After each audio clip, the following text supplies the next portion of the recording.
शिवाजी महाराज के बारे में शोध कार्य करते हुए कई विद्वान लोगों ने ग्रंथ लिखे हैं, भारत के और अन्य देशों के।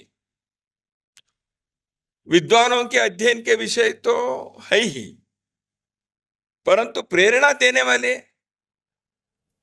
मुझे जिस समाज में मैंने जन्म लिया, जिस राष्ट्र में मैंने जन्म लिया, उसके लिए मुझे कार्य करना चाहिए। इस दृष्टि से प्रेरणा देने के लिए हर पीढ़ी में उसके उद्बोधक जानकारी देना, उसके लिए कार्यक्रम करना, यह भी आवश्यक होता है।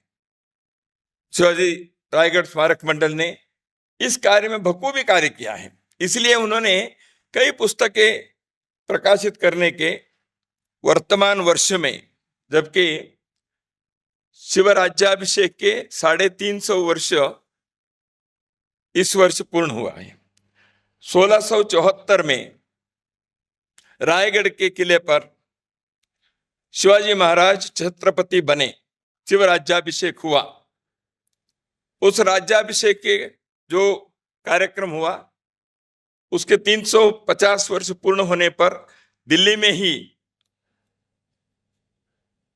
यहाँ के हिंदवी स्वराज्य स्मारक समिति के कार्यकर्ताओं ने एक कार्यक्रम का आयोजन किया था कुछ समय पहले। इतिहास से सीखने वाली बातों को हर पीढ़ी को देने के कार्य विश्व के कई समाजों में, कई देशों में आज भी करते हैं।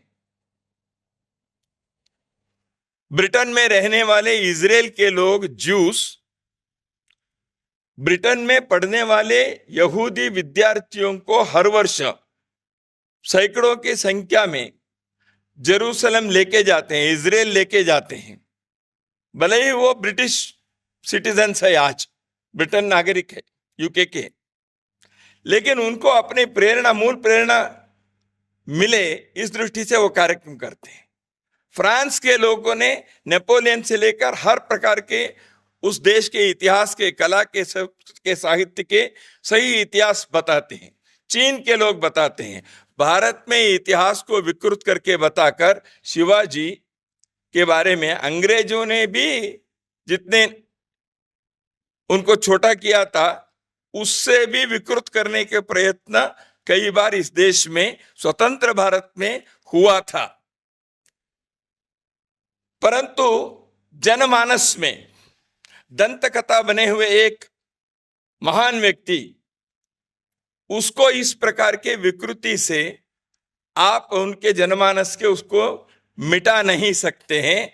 वो स्वयं प्रकाशित है, स्वयं प्रभावी है और स्वयं प्रेरक है, तो इसलिए वो नहीं हो सकता। शिवाजी महाराज महाराष्ट्र मराठियों के हैं क्या? भले ही मराठा साम्राज्य कहते हैं, शिवाजी महाराज ने एक बार भी नहीं कहा हिंदवी स्वराज्य वावे, हे श्री की इच्छा है। उन्होंने हिंदवी स्वराज्य की बात की।